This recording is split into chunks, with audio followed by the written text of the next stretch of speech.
नमस्कार, नई परख के राष्ट्रीय मुद्दा कार्यक्रम में आप सब लोगों का स्वागत है। हमारे साथ प्रोफेसर अभय कुमार दुबे हैं, जैसा कि वो तकरीबन रोज ही होते हैं और हम उनसे देश की राजनीति के बारे में चर्चा करते हैं। अभय सर नमस्कार। नमस्कार बंधुवर। ये जो महाराष्ट्र का कुर्सी का किस्सा है, जितना आसान लग रहा था उतना आसान दिख नहीं रहा है और ऐसा लगा था कि कल लंबी बातचीत हुई है, 3 घंटे बैठक चली है, सभी नेता रहे हैं, तो मुख्यमंत्री पद की घोषणा हो जाएगी, कौन बनेगा मुख्यमंत्री। पर आज पता चला कि शायद थोड़े से रूठ कर, थोड़े नाराज होकर जो शिंदे साहब है वो अपने गृह क्षेत्र चले गए हैं।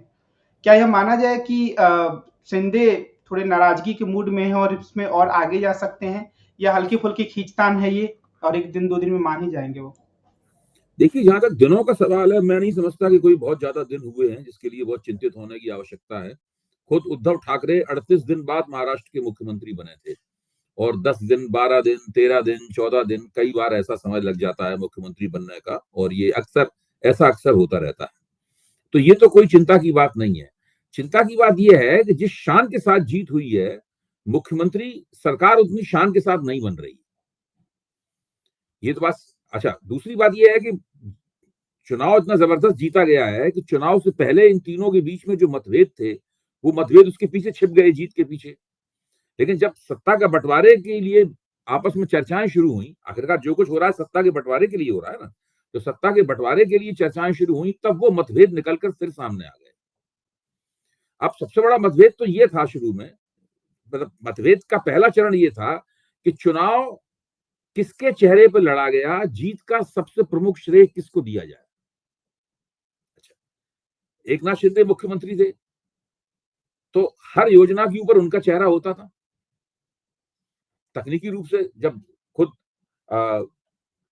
संजय कुमार ने ये बताया कि जब लोगों से पूछा, उन्होंने, उनके लोगों ने जाकर, सर्वे करने वालों ने, कि भाई जो आपके पास लाड़की बहन योजना के तहत पैसा आया है, किसने भेजा है पैसा, तो महिलाओं ने कहा कि वो एक है जो दाढ़ी रखे हुए रहता है और टीका लगाए रहता है। ये तो पूरी एकनाथ शिंदे की छवि है ना, ये ना अजित पवार की छवि है और ना ही देवेंद्र फडणवीस की छवि है। ये सही है, भारतीय जनता पार्टी देवा भाऊ के रूप में देवेंद्र फडणवीस के नाम का प्रचार कर रही थी कि देवा भाऊ को ही मुख्यमंत्री बनना चाहिए। लेकिन एकनाथ शिंदे जब एक्सिस वाई इंडिया के लोग गए लोगों के पास में और उन्होंने पूछा कि सब मुख्यमंत्री बनने की रेटिंग के बारे में पता लगाया, तो सबसे ज्यादा अच्छी रेटिंग एकनाथ शिंदे को प्राप्त हुई। तो एकनाथ शिंदे की तरफ से लगातार शुरू के दौर में यह जोर दिया गया कि चुनाव उनके चेहरे पर लड़ा गया, इसलिए जीत का श्रेय उन्हें मिलना चाहिए।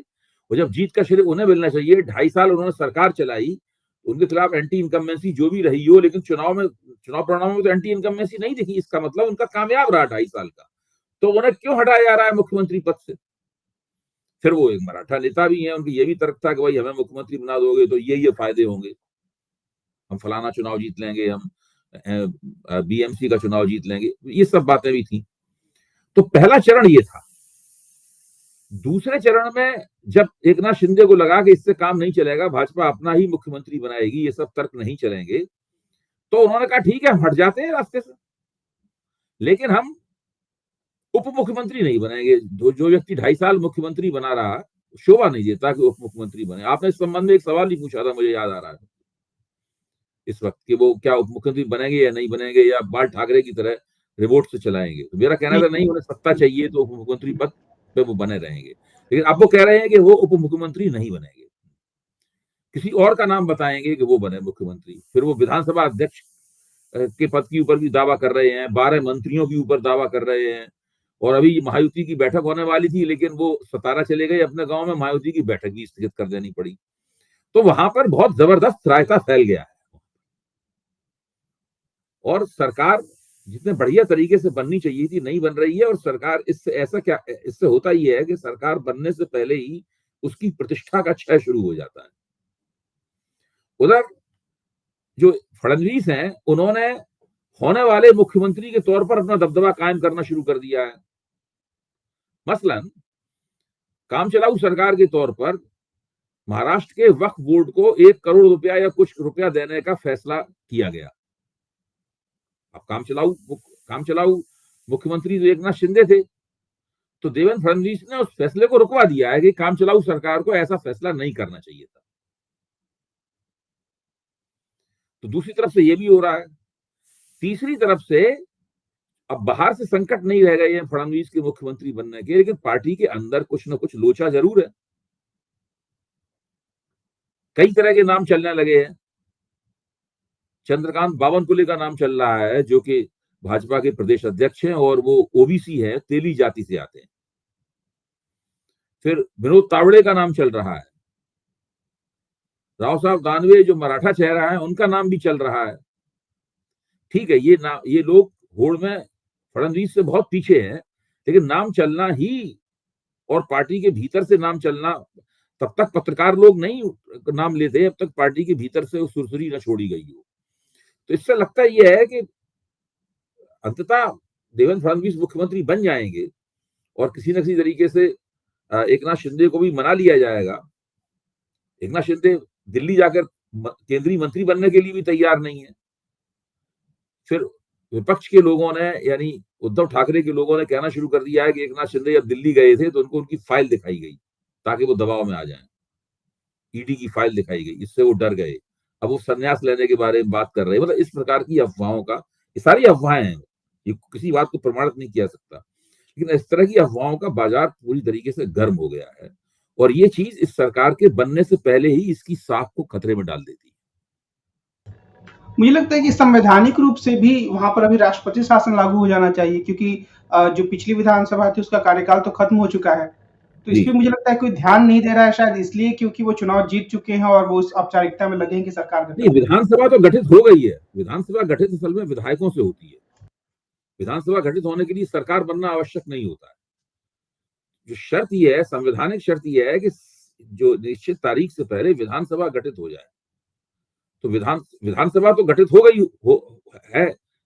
ऐसा मेरे ख्याल से राज्यपाल ने मान लिया होगा, मेरा मानना ये है। उसकी क्या तकनीकी कार्रवाई होती है विधानसभा गठित होने के लिए, क्या एक बार विधानसभा का सत्र बुलाना होता है, सारे विधायक वहां होने होते हैं, मुझे नहीं पता क्या है, लेकिन ऐसा कहा जाता है कि विधानसभा गठित हो गई है। इस पे कोई एक कानूनी व्यक्ति से भी टीवी पे दी गई सलाह बताई जा रही है। और काम चलाऊ सरकार चलाने के लिए काम चलाऊ मुख्यमंत्री एकनाथ शिंदे है ही। वो इस्तीफा दे दिया है, राज्यपाल ने उनसे कहा है जब नई सरकार न बन जाए तब तक आप एक तदर्थ मुख्यमंत्री के तौर पर काम करें। तो वो बात भी हो गई है। लेकिन इसके आप जो बात कह रहे हैं उस बात में दम है। कुछ ना कुछ तो इसमें कुछ ऐसा है जो पूरी तरीके से स्पष्ट नहीं है कि आखिरकार विधानसभा गठित हुई है तो कहाँ गठित हुई है विधानसभा, क्या उसके लिए कोई कार्यक्रम लिया गया?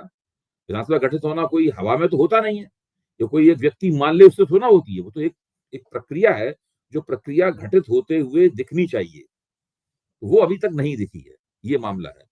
देखिए, इस तरह के बहुत सारी गड़बड़ियां हैं। जैसे कि जब 4 जून को नतीजा आया लोकसभा का, तो आज तक ये खबर मैंने तो कहीं नहीं सुनी कि भाजपा के संसदीय दल की कोई बैठक हुई हो, उसमें नरेंद्र मोदी को उसका नेता चुना गया हो।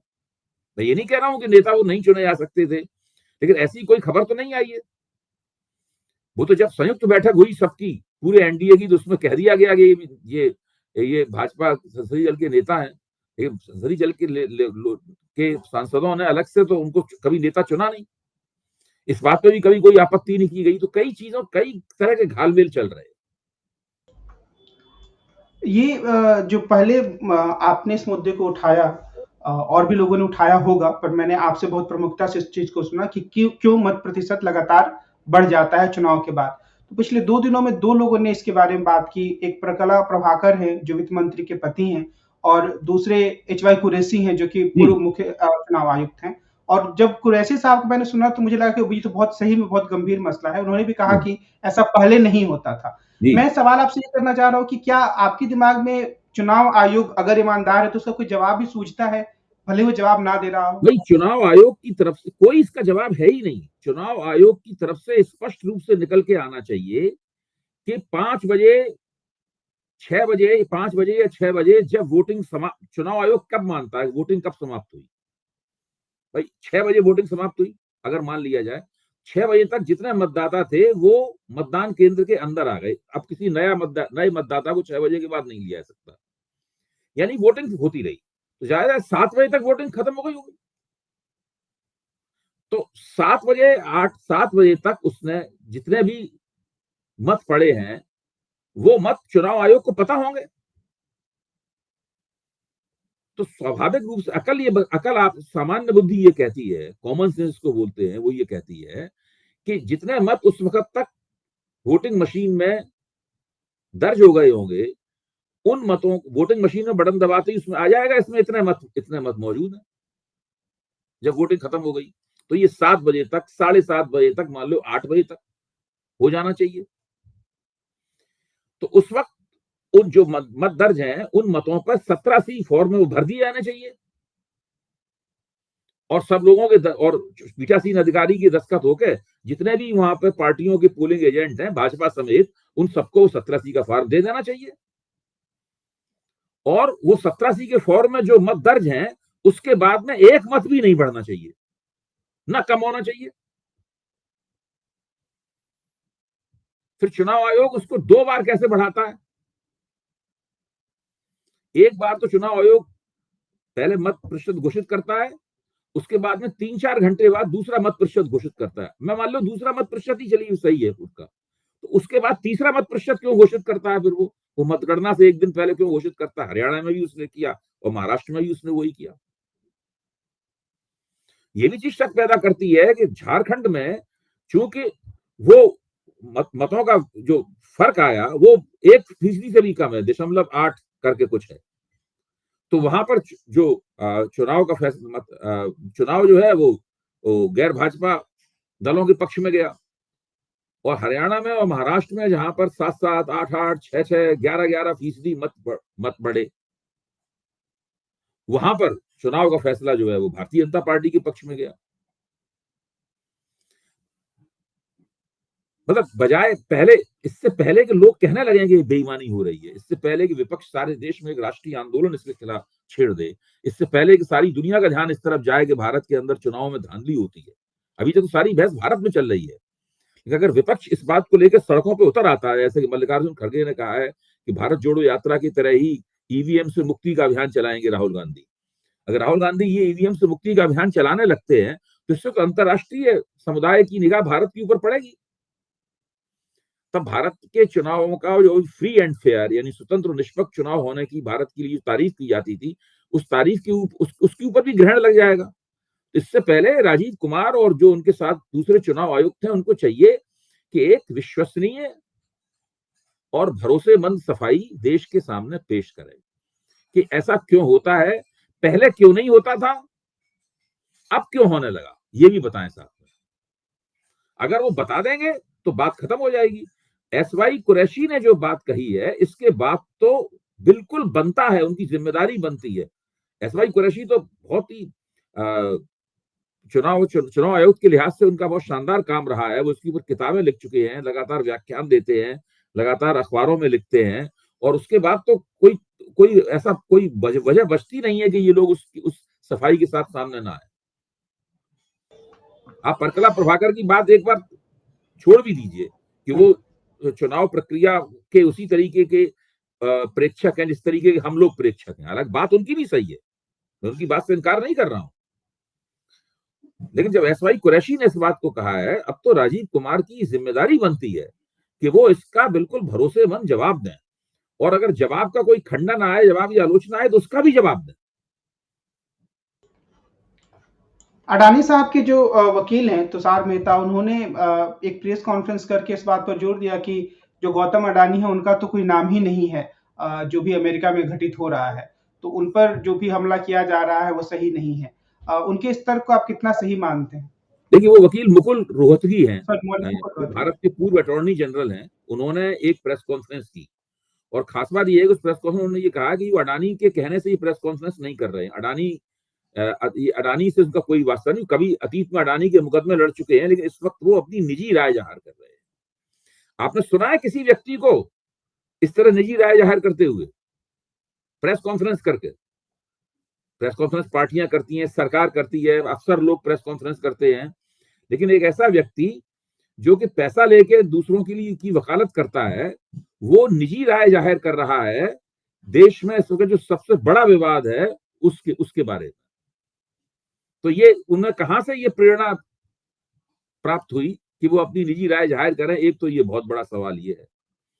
दूसरा सवाल यह है कि क्या अमेरिकी लोग अफीम खाए हुए हैं या धतूरा खाए हुए हैं अमेरिकी लोग? अमेरिका का जस्टिस डिपार्टमेंट, वहां की फेडरल ब्यूरो ऑफ इन्वेस्टिगेशन या सिक्योरिटी एंड एक्सचेंज कमीशन जो है, क्या पागल हो गए हैं वो लोग जो उन्होंने अदानी के खिलाफ वारंट जारी कर दिया? क्या हो क्या गया है उनको? दरअसल मामला यह है कि इसमें सिविल स्पिन डॉक्टरी की जा रही है। मैं आपको बहुत संक्षेप में बताता हूं दरअसल इसमें हुआ क्या है। इंडाइटमेंट एक नहीं दो है। एक इंडाइटमेंट अदानी ग्रीन के खिलाफ है, जो कंपनी है। दूसरा इंडाइटमेंट अदानी अजूरी के खिलाफ है, जो अदानी की कंपनी है, जो न्यूयॉर्क स्टॉक एक्सचेंज में लिस्टेड थी। इसके जरिए 25,000 करोड़ रुपए बॉन्ड बेच के वहां से उठाए गए। जो अदानी अजूरी है उसमें एक पूरा प्रकरण है जो एसबीआई की पकड़ में आया है। वो प्रकरण ये है कि उसमें अदानी कहते हैं अजूरी के लोगों से कि वो इतनी रिश्वत वगैरह सब दे दी गई है, इसमें 1/3 हिस्सा आपका है, आपको भी मतलब 1/3 इसका बोझ उठाना चाहिए। और तो अगर वो आप उसके पैसे के रूप में नहीं दे सकते तो आपकी जो वो है जो सौर ऊर्जा कैपेसिटी है आपकी, उसका 1/3 आप हमें दे दीजिए। तो ये सब दर्ज है वहां पे। मतलब जो रिश्वत दी गई या दी जाने वाली है या प्रस्ताव दिया गया उसके बारे में, उसके एक हिस्से को वो अपनी जो पेरेंट का अपनी सहयोगी कंपनी है उससे मांग रहे हैं कि आप दीजिए।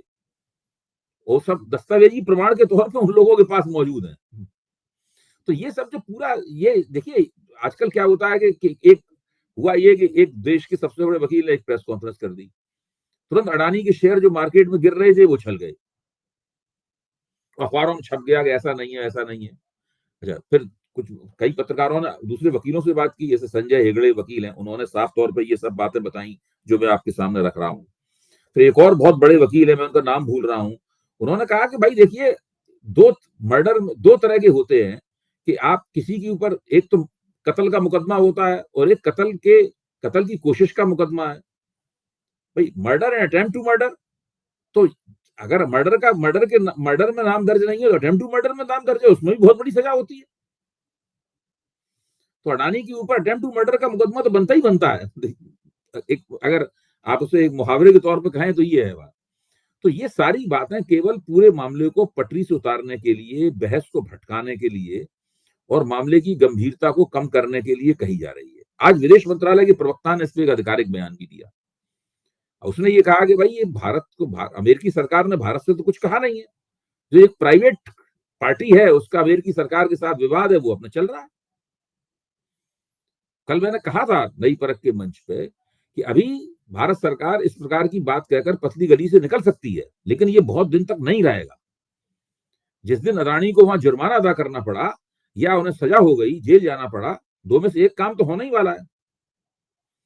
उस दिन भारत में जो रिश्वत दी गई है उस रिश्वत की भारत सरकार को जांच करनी पड़ेगी, क्योंकि उस दिन ये प्रमाणित हो जाएगा कि भारत में रिश्वत दी गई है और उस रिश्वत देने के आरोप में अमेरिका में सजा हो गई है या जुर्माना ले लिया गया है। लेकिन एक गुंजाइश अडानी के पास अभी भी है कि अगर ट्रंप इस पूरे मामले को खत्म कर दे, ये उनके बचने का रास्ता हो सकता है। हो सकता है अगर ट्रंप खत्म कर देंगे तो मामला खत्म हो जाएगा, लेकिन ट्रंप ऐसी थोड़ा खत्म करेंगे, उसके बदले में अपनी कीमत वसूलेंगे ना वो। तो देखना पड़ेगा कि ऐसा थोड़ी ना कि ट्रंप खत्म कर देंगे, कोई मोदी जी जाके उनको चाय पिलाएंगे, वो बदले में वो खत्म कर देंगे, मोदी जी उनको लॉलीपॉप दे देंगे, वो लॉलीपॉप मुंह में रखेंगे और आदेश जारी कर देंगे। ऐसा थोड़ी ना होता है। ट्रंप को तो ट्रंप को जस्टिस डिपार्टमेंट के सामने जवाबदेह होना पड़ेगा। अमेरिका में अलग तरह की प्रणाली है, अलग तरह का सिस्टम है। हमारे देश में संसद की कार्रवाई अभी नहीं चल पा रही है। ये मुद्दा अडानी भी है, थोड़ा संभल की हिंसा का मसला है। तो इसके लिए हम किस चीज पर ज्यादा दोष डालें, सरकार पर या विपक्ष की गलत रणनीति पर? इसे हम कैसे देखें? क्या ये अंतहीन रूप से चल सकता है? संभल की हिंसा का मसला क्या संसद में चर्चा का विषय नहीं होना चाहिए? क्या अदानी का मसला संसद में चर्चा का विषय नहीं होना चाहिए? भाई सरकार ऐसा इन पे चर्चा क्यों नहीं करवाना चाहती? ये मसला केवल ये नहीं है कि सरकार चर्चा करवाना चाहती है, लेकिन वो दोनों में किस धारा के तहत चर्चा कराई जाए इसमें फर्क है। अगर सरकार जो विदेश मंत्रालय का प्रवक्ता प्रेस कॉन्फ्रेंस में कह सकता है, वो सरकार सदन में कह सकती है। विदेश मंत्रालय के प्रवक्ता ने कहा वो तो भारत सरकार का ही पक्ष हुआ ना। तो वो सरकार सदन में कह सकती है कि भाई ये वाजह है, हमें नहीं पता क्या मामला है, अडानी जाने वो जाने, हम इसमें कहां से आ गए। और संभल के सवाल पे भी जो भी सुप्रीम कोर्ट ने कहा ना, सुप्रीम कोर्ट ने आज फैसला दिया है, सुप्रीम कोर्ट ने सारी कानूनी कार्रवाई को रोक दिया है, उनसे कहा है मुस्लिम पक्ष से कि आप जाइए, वो हाई कोर्ट में जाइए। तो अब इसके ऊपर भी भाई सदन में चर्चा क्यों नहीं होनी चाहिए इतने तो बड़े बड़े विषयों के ऊपर। तो एक तरीके से मुझे सरकार की नाकामी मानी कि वो एक जिद पे अड़े रहते हैं कि हम नहीं करेंगे, बस जाओ जो करना है कर लो, ऐसा ही रुख लगता है।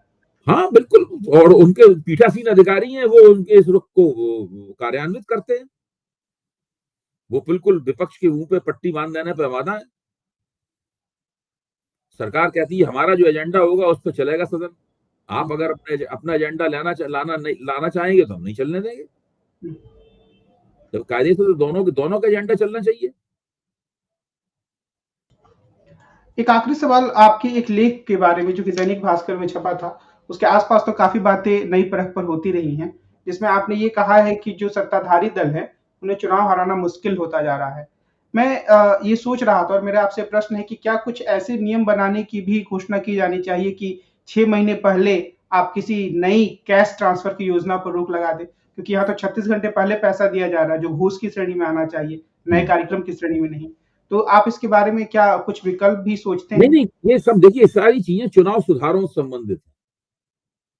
भाई आप जब तक ऐसे चुनाव सुधार नहीं होंगे, अभी योगेंद्र यादव ने एक बहुत लंबा लेख लिखा था, इंडियन एक्सप्रेस में लेख लिखा था, बाद में हिंदी में भी करके उस लेख को कहीं प्रकाशित किया गया, और भी जगह उन्होंने अपनी ईमेल वगैरह के जरिए उस लेख का प्रसार किया। वो महत्वपूर्ण लेख था। उनका कहना था कि ये जो चुनावी आचार संहिता है ये बिल्कुल बेकार हो गई है, इसका कोई मतलब नहीं है। हेमंत बिश्व शर्मा वहां पर भाषण देते हैं कि बाबर की औलादें घुसाई हैं, इनको लात मार के निकालने का वक्त हो गया है, और चुनावी आचार संहिता का पहला जो नियम है वो यही है कि इस तरह के भाषण नहीं दी जानी चाहिए, लेकिन उस तरह के भाषण दिए जाते हैं, उनका कोई कर नहीं पाता। तो ये केवल ढोंग धतूरा रह गई है और इसको खत्म कर देना चाहिए, उनका ये सुझाव था।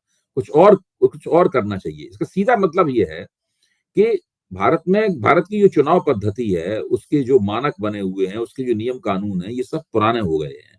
इन सबको कैसे इनका उल्लंघन किया जा सकता है, इन सबको कैसे तोड़ा जा सकता है, ये लोग सब पार्टियां तोड़ती हैं और सत्ताधारी दल सबसे ज्यादा इनको तोड़ता है। जिसको जहां मौका मिलता है वो इनका उल्लंघन करता है, और चुनाव आयोग न कुछ कर पाता है न कुछ करना चाहता है, ये स्थिति है। तो ऐसे में व्यापक और गहन चुनाव सुधारों की आवश्यकता है। उसमें ये सब बातें भी हो जाएंगी कि भाई आप जैसे अभी आपने कहा कि कितनी देर पहले आप कर सकते हैं इस काम, तो सीधे सीधे आप घूस ही दे रहे हैं कि इसके बदले में आप हमें वोट दे दिए। बिल्कुल आपकी बात से मैं सहमत हूं। इस बात से ये सारी बातें सोचकर एक नई चुनावी आचार संहिता बनाई जानी चाहिए। फिर ये चुनावी आचार संहिता तब बनी थी जबकि ये सब डिजिटल जमाना नहीं था, सोशल मीडिया नहीं था, मीडिया इतनी बड़ी कम्युनिकेशन रेवोल्यूशन दुनिया में नहीं हुई थी, तब ये सब हुआ था। चुनाव इतने चरणों में नहीं होते थे। अब हालत ये है कि एक ही प्रदेश में एक चरण में वोट पड़ रहे हैं और दूसरे चरण में चुनाव प्रचार चल रहा है। तो उस चरण में उतनी सीटों के ऊपर चुनाव प्रचार रुक गया है, लेकिन मीडिया के जरिए चुनाव प्रचार जारी है। भाषण दिए जा रहे हैं, प्रधानमंत्री तो बोल रहे हैं या और भी लोग बोल रहे हैं, वो सब चल रहा है। तो उसका क्या मतलब हुआ चुनाव प्रचार रुक जाने का? इन सब बातों को ध्यान में रखते हुए दोबारा जो पूरा चुनावी तौर तरीकों का विन्यास है उसको फिर से रचा जाना चाहिए। और इसी में ध्यान रखना चाहिए कि चुनाव से धन बल का और बाहुबल का शिकंजा चुनाव के ऊपर कैसे ढीला किया जाए। अब जैसे कभी एक कार्यक्रम में प्रशांत भूषण ने ये सुझाव दिया कि एक वोट के 50 रुपए, यानी एक वोट सरकार स्टेट फंडिंग हो चुनाव की, और एक फार्मूला उन्होंने दिया कि एक वोट के 50 रुपए जो है वो पार्टियों को दिए जाए। जिस पार्टियों को जितने वोट मिले उसके बाद में उसको उसके हिसाब से पैसा दे दिया जाए उनको। मतलब इस तरह के बहुत सारे सुझाव जो है वो दिए जा रहे हैं और वो आ रहे हैं पब्लिक डोमेन में। जो एसोसिएशन फॉर डेमोक्रेटिक रिफॉर्म है उसने काफी काम कर रखा है इस मामले में। इन सब बातों को ध्यान में रखते हुए चुनाव सुधार किए जाने चाहिए, वरना भारत में चुनाव प्रक्रिया जो है बहुत बदनाम हो जाएगी। आज की बातचीत को हम यही विराम देते हैं। हम कल फिर मिलेंगे और देश की राजनीति के बारे में प्रोफेसर अभय कुमार दुबे से बातचीत करेंगे। आज की बातचीत के लिए आपको बहुत बहुत धन्यवाद। नमस्कार।